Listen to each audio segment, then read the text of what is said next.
Praise the lord. కీర్తనలు 119:50.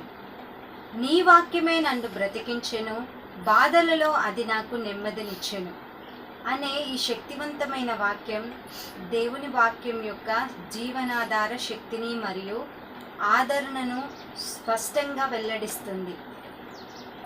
ఈ వాక్యం దైవశాస్త్రపరంగా దేవుని వాక్యం మానవ జీవితంలో ఎలా ఆశ్రయంగా, బలంగా మరియు ఆశాదీపంగా పనిచేస్తుందో వివరిస్తుంది. మొదటిగా, దేవుని వాక్యం జీవనాధారం. నీ వాక్యమే నన్ను బ్రతికించెను అనే పదాలు దేవుని వాక్యం కేవలం అక్షరాల సమాహారం కాదని, అది జీవమును ఇచ్చే శక్తిని కలిగి ఉందని సూచిస్తాయి. బైబిల్లో దేవుని వాక్యం తరచూ జీవం యొక్క ఊటగా వర్ణించబడింది. యోహాను 6:63లో యేసు ఇలా అంటాడు, నేను మీతో చెప్పు మాటలు ఆత్మయు జీవమునై యున్నవి. దేవుని వాక్యం ఆత్మీయంగా, భావోద్వేగంగా మరియు శారీరకంగా కూడా మనలను బలపరుస్తుంది.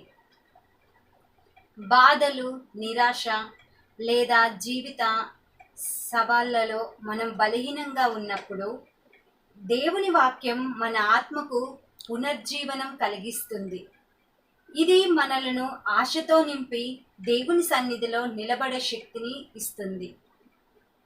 రెండవదిగా, బాధలలో నెమ్మది.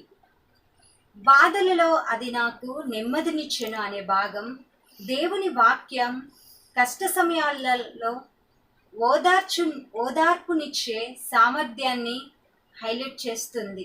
జీవితంలో బాధలు, శోధనలు మరియు ఆందోళనలు అనివార్యం, అయితే దేవుని వాక్యం ఒక ఆశ్రయ స్థానంగా పనిచేస్తుంది. ఇది మన హృదయాలను శాంతపరుస్తుంది మరియు దేవుని నమ్మకమైన వాగ్దానాలను గుర్తు చేస్తుంది. రోమా 15:4లో ఇలా ఉంది, మనకు ఆశను కలిగించుటకై ఓర్పును లేఖనముల వలన కలుగు ఆదరణను కలిగియుండునట్లు లేఖనములలో ముందు వ్రాయబడినవన్నీయు మన బోధనార్థమై వ్రాయబడెను.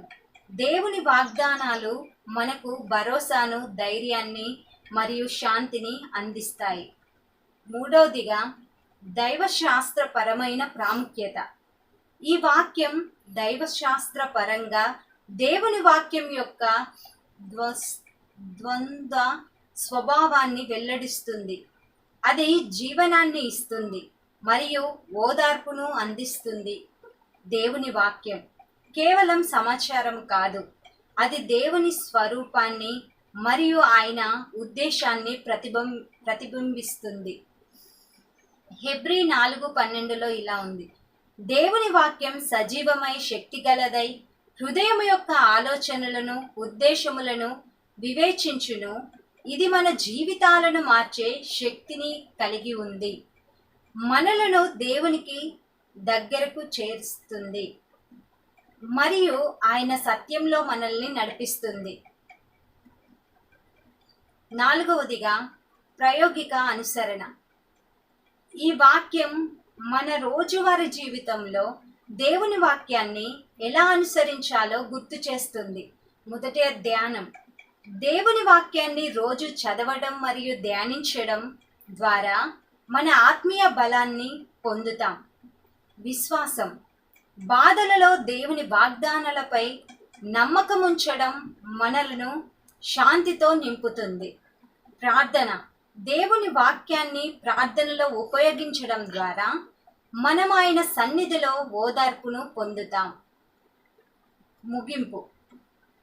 నీ వాక్యమే నన్ను బ్రతికించెను, బాధలలో అది నాకు నెమ్మదినిచ్చెను అనే వాక్యం దేవుని వాక్యం యొక్క శక్తిని మరియు దాని ఓదార్పును స్మరించుకునేలా చేస్తుంది. జీవితంలో ఎదురయ్యే ఏ కష్టమైనా దేవుని వాక్యం మనకు బలాన్ని, ఆశను మరియు శాంతిని ఇస్తుంది. కాబట్టి మనం దేవుని వాక్యంలో నిలబడి దానిని మన జీవిత దీపంగా చేసుకుందాం. కీర్తనలు 119, 105 వచనం.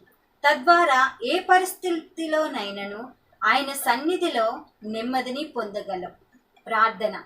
పరలోకమందున తండ్రి, నీ వాక్యం మా జీవితాలకు జీవనాధారం మరియు బాధలలో ఓదార్పు అని నీవు మాకు గుర్తు చేసినందుకు ధన్యవాదాలు. నీ వాక్యంలో నడవడానికి మరియు నీ సత్యంలో బలపడేలా మమ్ములను నడిపించినందుకు వందనాలు. యేసు నామములో అడుగుచున్నాం తండ్రి. ఆమేన్.